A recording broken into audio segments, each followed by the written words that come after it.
just for a drink. That's not something that is worth it to me at this point in life. Right. I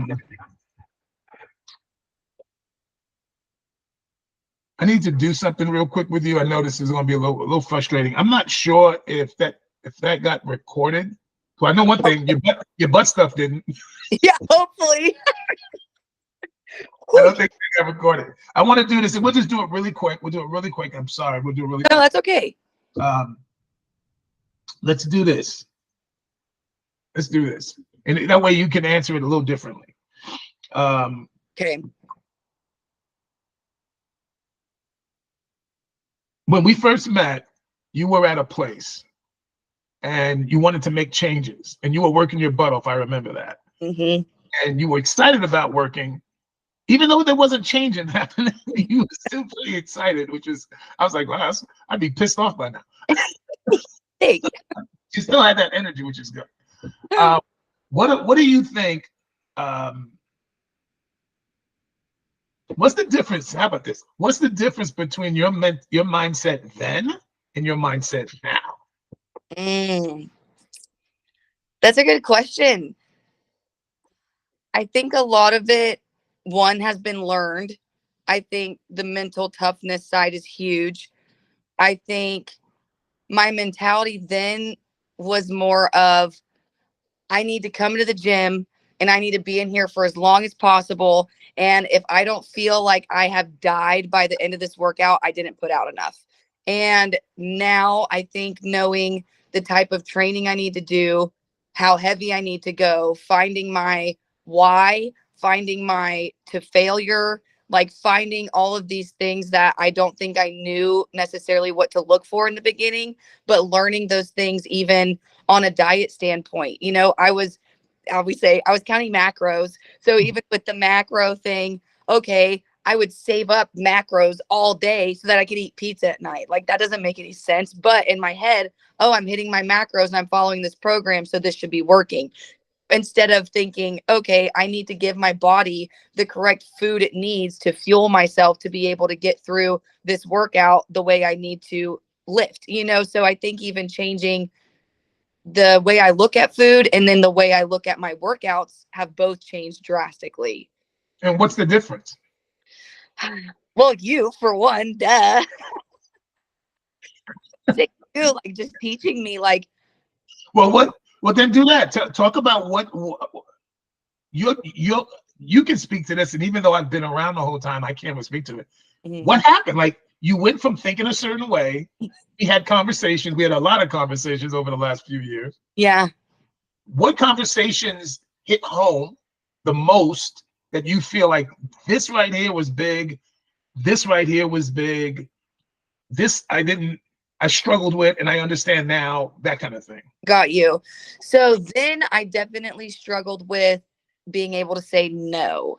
And that I also think was taught very much through you, but also having kind of my own form of self-respect now and doing what I need to do because I need to do this for me. So I don't even want to say selfishness, but I think I needed to be a little selfish in certain aspects, not in a facetious way, but in an aspect of, no, I need to take care of myself. Like, I don't need to go out and, drink all night and then feel like crap the next day and then eat poop food and not get to my workouts. And I think too, maybe my level of maturity has changed a little bit, but also I think purely because of the goals that I set when I was in this mentality of, oh, like, whatever, like, I'm doing this for fun. Maybe how serious I took it changed as well, because once I started seeing results and hitting those small wins, like even working with you, okay, try this, let's take this out, let's add this in.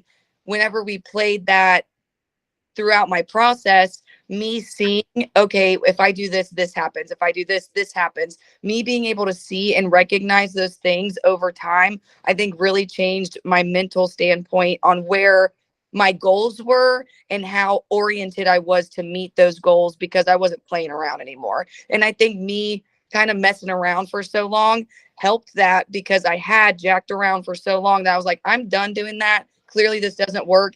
This does work. I'm seeing results and I'm going to stick with it and I'm running with it. And I did. And then doing the bodybuilding show too, I think definitely gave me like the kick in the butt that I needed because, too, I even kind of, la, la, la, la, la, like, this is fun. Things are great. I look okay, blah, blah, blah. But like, no, I needed to push it. I needed to learn mental toughness. I needed to know, I needed the challenge, I think, more than anything. Cause I do like a challenge. I will say that. I do like that side of things, but I needed that push from you as well. Excellent. You said something that's really important that I think a lot of women struggle with, and that is being okay to take care of yourself. And it's not selfish to take care of yourself. I think my personal opinion about women in the selfish part of women always make a big deal about the word selfish. They really do. And I just think the definition has been misunderstood. In my opinion, selfish is when you only care about yourself. Yeah. Because you also care about yourself. And yeah. This is just also like everybody else is okay, but me. That's not okay. Everybody else is okay, and I'm okay. Yes. And explain that, like the difference, because you know what your personal life is like. Explain the difference between the plane, the plane starts to hit turbulence or the door flies off. Put your mask on first before you help somebody else. For sure.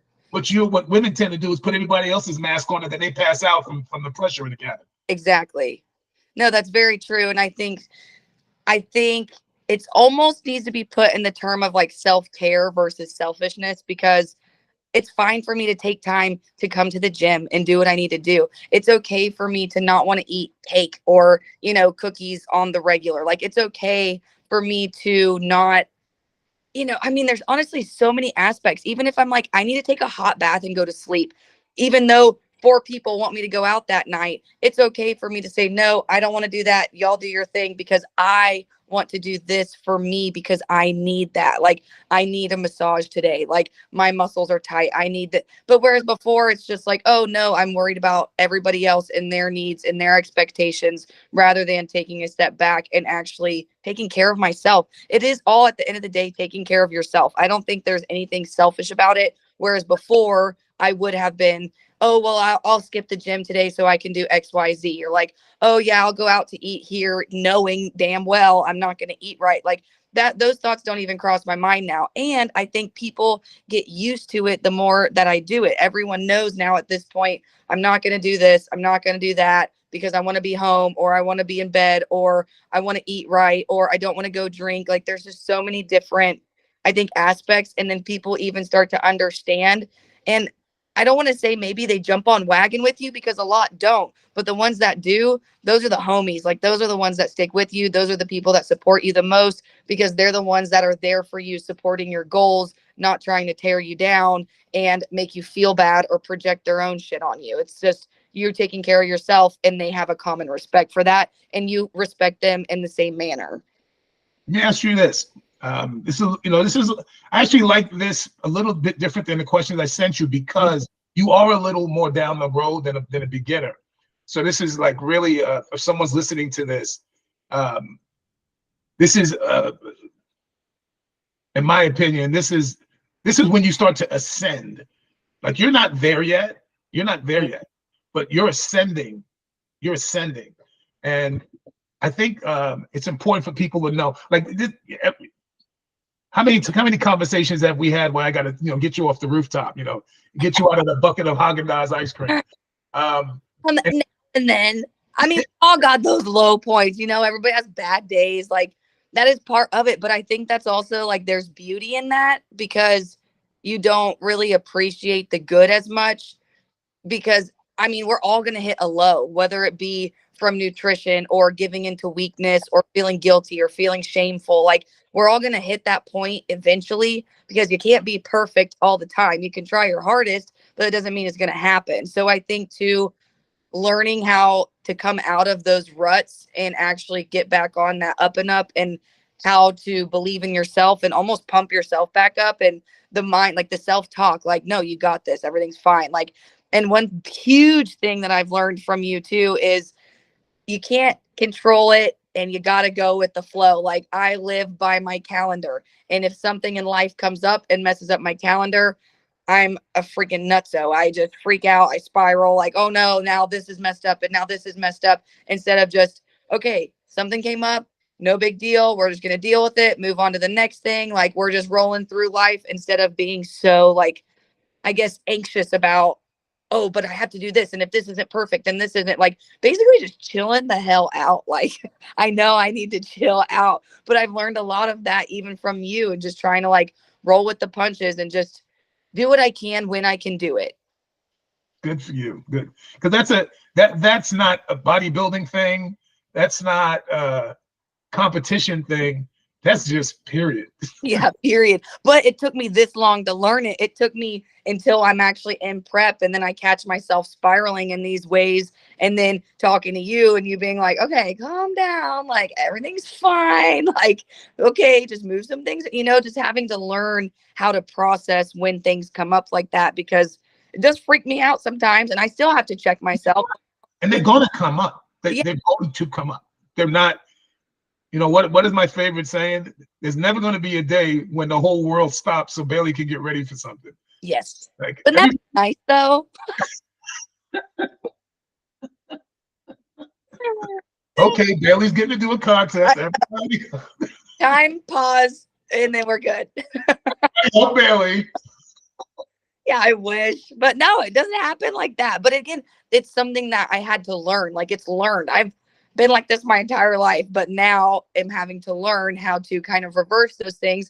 Just like I said earlier too, like my relationship with food, I've had to learn how to relook at that, basically self-evaluate. Why do I do that? What is my issue? Like, why do I give into things? How do I say no? So I think it's all just a learning process. And maybe in the very beginning, it was more food focused, whereas now I feel like it's more, just kind of my everyday life focus. Focus. Yeah, schedule focus. So every time, every stage, it's something different. Like I'm still learning. There's always something. Yeah. What would you say now? I'm glad you brought that up. What would you say is completely different? What have you noticed?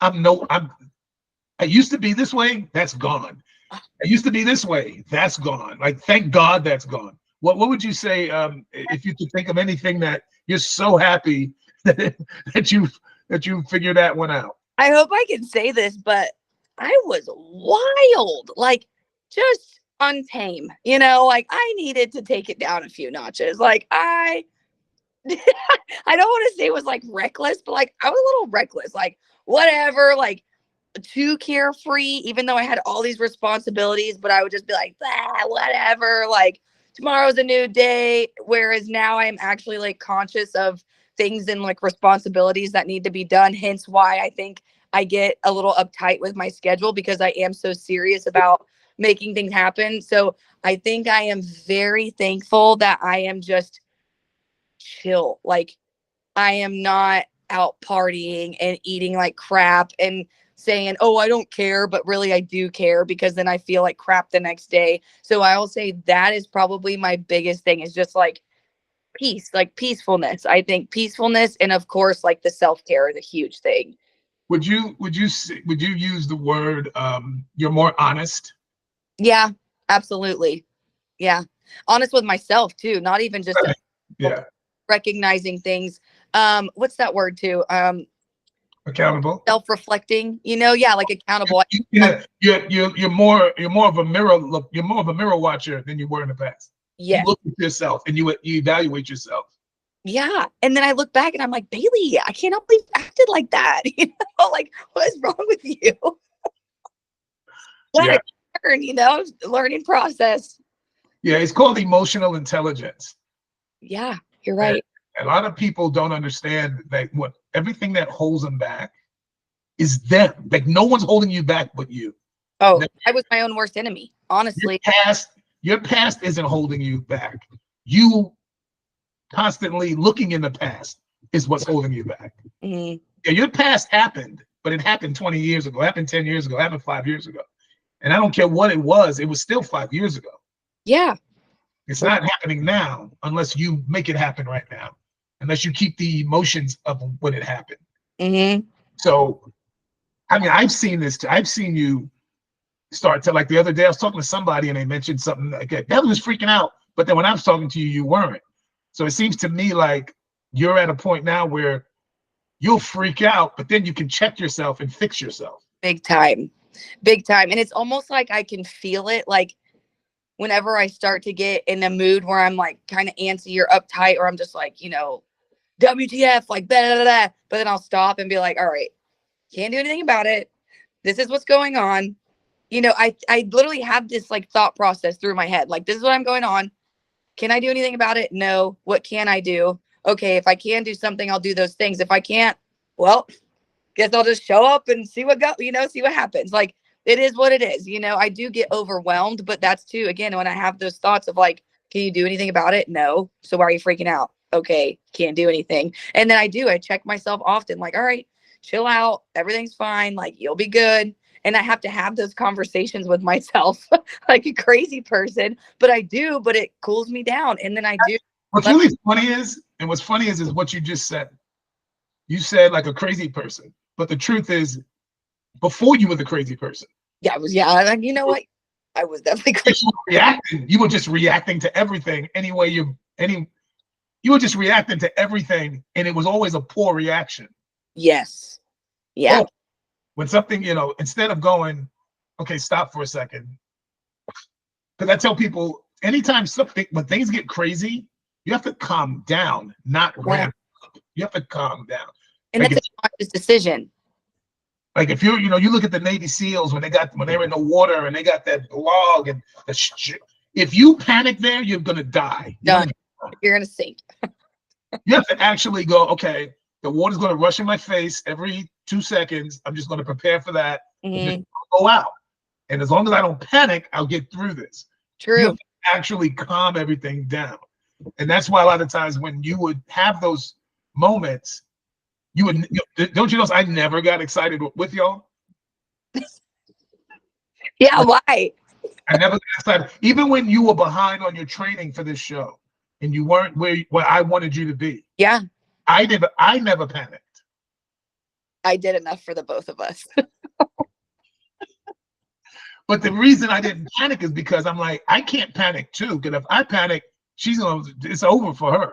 Yeah, true. And I was self-sabotaging in that moment as well for the first probably 2 months. And again, finally, after talking to you and like stepping back and being like, hey, I can't take it back. I learned a valuable lesson from this. Won't make that mistake again, and just roll with it from there. So there's nothing I could do at that point. And it was funny. Alicia goes, Bailey changed a lot in 6 weeks. I go, yeah, Bailey was effing around for 2 months. I was. And I have to self-reflect, be like, what was wrong with me? Like, why? Like, what was that hurdle I just couldn't like get myself over, And I've done a lot of self-reflecting and those things you've heard. And I mean, we've had lots of conversations about it, but it definitely was a learning process. And I think to even moving forward from that, I'm almost glad that happened, because now I know, okay, this is what happens when this is done, or if you're behind on a time frame, or if you're not in it mentally from the get-go, like just knowing to how I move forward from it. I think it was honestly a very valuable lesson that I needed to have. That's one of the reasons I had you do a show, I had Megan do a show, because when you do a show, I know life is going to kick you in the butt as you're doing it. Yeah. And all of these lessons that you're learning, I didn't know what the event would be, but I knew you would have them. Yeah, because it's life. It's gonna happen. Right. That's why I said life doesn't stop because we're doing a contest. Be nice if it did. So I don't know what's gonna come up, but I know stuff is gonna come up that y'all are gonna have to get through. Mm-hmm. And like I said, because I had to get through them and I had to learn how to get through them, and I was like, okay, this is what this is why I think it's always good for somebody to pick something valuable to shoot for that you can't bail out on, because you said, okay, I can't do the June show. And I was like, yeah, that's fine. But you ain't getting out of the July one. And I'm okay with that. I'm glad I was not. And I will tell you, even if I look like a bag of ass, I was going to do that July 4th show because I was not going It to. was going to be a, Like, it I was would, going to be a lesson learned no matter what. yeah, whether I, and if I looked like crap, oh well, did it to Be the myself lesson, the right? that I get, you know? Because people don't know, this is something that I didn't say to you before, but I didn't, the most important thing was that no matter what, this is how marriages are, raising kids, starting a business, friendships, parenting, being a daughter, you can't just quit because things don't work out like you want them to. Hmm. And people do that all the time. Yeah. They quit just because it's hard. They quit just because it's not smooth. Like, and that's why I was like, no, I asked Megan, because Megan had to move and she had all this stuff going. Oh, yeah. And I said, if you didn't have this show, would you have done all of that? She goes, no, I wouldn't have. I would have quit a month ago. I'd have quit 2 months ago. Yeah. But because I had the show, I couldn't quit. There was no option. She had no option. She had to go through with it. And she found a way to go through. She found a way to do it all. For sure. That mental toughness, though, once you flip that switch, it's easier to just follow through than to quit, because at least personally, I would never be able to live with like the guilt of quitting. And I refuse to be a quitter. Like, I won't do that. That's one thing I won't do. It's worse. It's worse than showing up to the show not ready. Yes, I do agree 100%. If you go to the show and you don't look your best, you go, you know what? I fooled around, blah, blah. If you quit, you don't even know what you could have pulled off. Yeah. And thank goodness I didn't. Thank goodness. Because I needed that boost. Like, I needed, even at the show, like, I needed that. I needed to have fun. Like, I needed even just like the vibes there on the beach. Like, it's cool. It was totally different than an NPC show I've done. But even in that, like, I needed to feel that, like, okay, I have fun doing this. I enjoy this. You know, and it was really funny when I, watched you up there, and I was happy that you won, because you got to see yourself screw up, pick up the pieces, Aww. overcome the delay, not screw up, but the slow start, the slow start, and when you won, you beat Megan, who looked great. She could have, if she was just a little tighter, she might have beat you. I know. Oh. So for you, it was like you learned a valuable lesson. Like, okay, And I was like, "Ooh, okay." I pulled it together. I pulled it together enough to beat, because it wasn't like it was some slouch next to you. You looked great. No. So Us ass. I'm telling you, I had been afraid the whole time. I'm like, oh gosh, man. you just saying, my God, look at her. And I think that helped too, having your eyes on even though we didn't know you would compete head to head. You still was like, okay, well, she's still going to be at the show. Exactly. And two, just knowing, like, I mean, it helps our best friends, I will say, because we're constantly, going back and forth with each other, whether it's. I think both of y'all kept each other up. I think that's why I wanted all three of y'all to do something. I love it. Shows. There's only one time I did a show with my friends, and it's very motivating when you're in it together. I can't even express how I think different this time around was doing it with a friend, because it wasn't even, of course, you and I can talk to you about anything, but it's different even just when it's your best friend, because we're like, he, how's life? And then it's like, blah, word vomit, like just whether it's a good thing or a bad thing. And we're kind of in different phases at different times with our ups and downs. And so when I'm up, she's down, and then I'm talking with her. And then when I'm down, she's up and she's talking with me. And it's just like lifting each other up at times. Right. Because y'all are both fatigued at the same time. Your legs are tired. It's like, okay, your legs are tired too. Okay, I guess tired legs come with it, right? And water together, we need to do that every time, because misery loves company. And I would say, because we were roughing it. All right, let me ask you this. What aspects of all of this did you find most? Hold on. I hope we don't need to do that.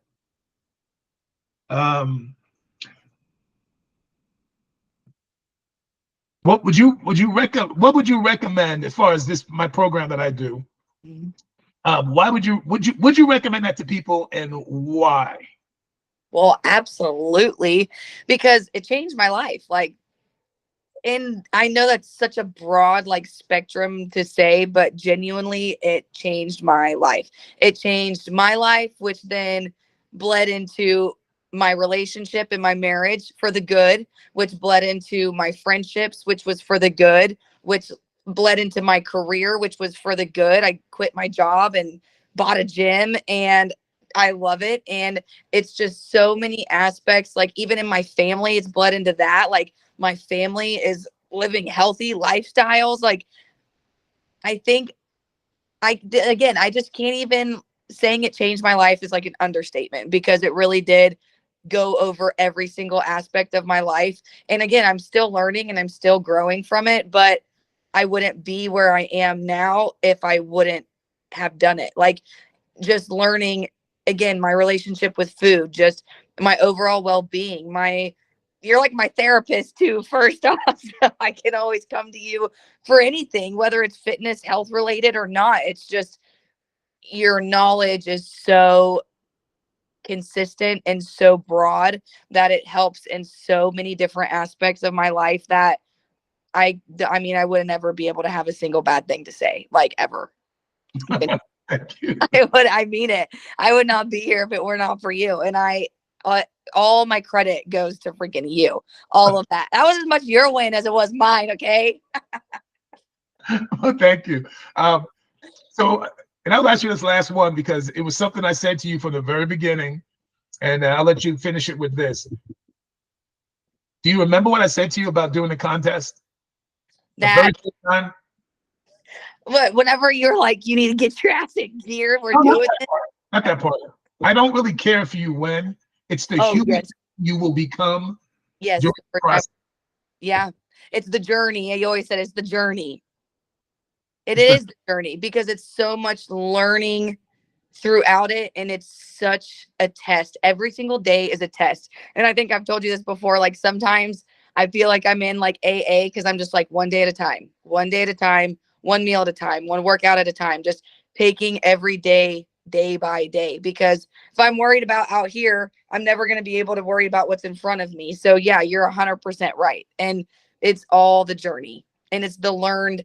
There's so many, just like you say, with life happens, there's so many different aspects of life happening through that journey, that every single day is different, and you just have to learn how to attack every single day as it comes to you, and do the absolute best you can every single day. There's no cheat code. There's no like, oh, here's a free pass for this, or here's, go, what is that game like Monopoly where it's like, oh, move to this. Like, there's no cheat. It's just like, you have to put in the work. Nobody can do it for you. It's entirely up to you. And then actually learning that and having to execute it, just two totally different things.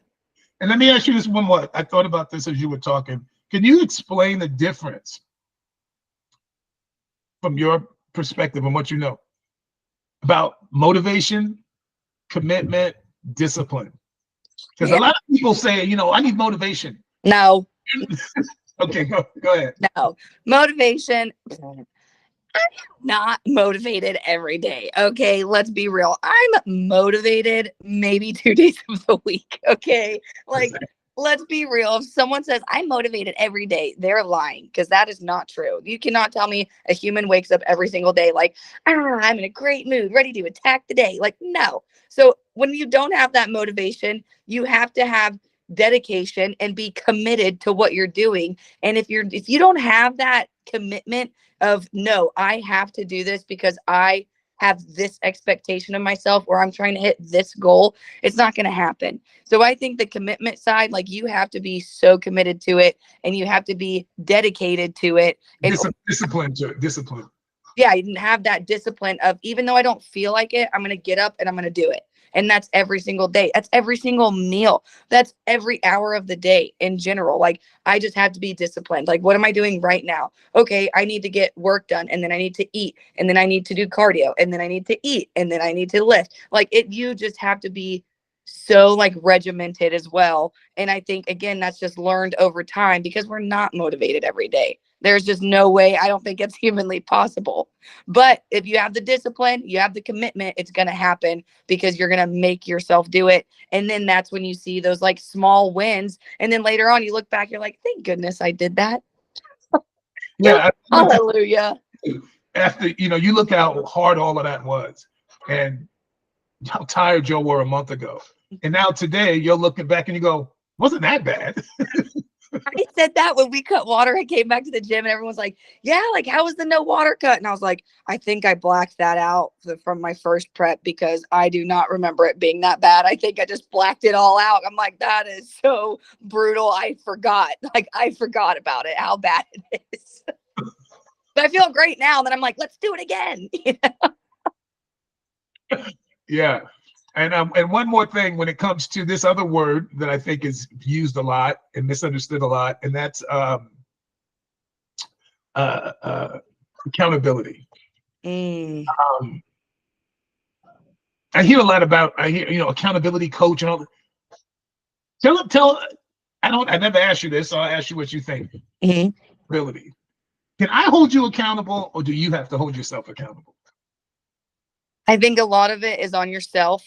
I think you can hold me accountable to an extent, but at the end of the day, I mean, let's use a food log, for example. You're going to keep me accountable by saying, hey, fill this out. But I have to keep myself accountable by putting in there what I'm actually eating. And like, I have to recognize those things. And okay, even with the workouts, like, here's what we're doing. Okay, but it's up to me to hold myself accountable to lift heavy and to do what I need to do and to get my hours of cardio in when I need to. And I think it is very, again, like a self-reflecting thing of keeping myself accountable for everything I intake, for everything I put out, whether it be, emotionally, physically, like, that's all up to me at the end of the day. Yeah, because I wanted to just talk about that a little bit. A lot of people, I need somebody to hold me accountable. I'm like, it doesn't, I can tell you anything. You can still not do it. Exactly. Yeah, no, that's very true. But I think that's also learned. And I think that that's something that with the things that we've just talked about through this whole, these last few years, even, is just, you can't do this for me. Like how I said earlier, nobody can do this for me. It's up to myself to actually get it done. You can tell me everything I need to do, but if I don't stick to it, that's on me. And I am the only one that can hold myself accountable. You can lead a horse to water, you can't make it drink. I feel like that's just the same aspect. Exactly. Well, nice job. Let me go ahead and stop that. Good. That's fun. Hold on. Let me pull this up. Stop recording. All right. Yeah, do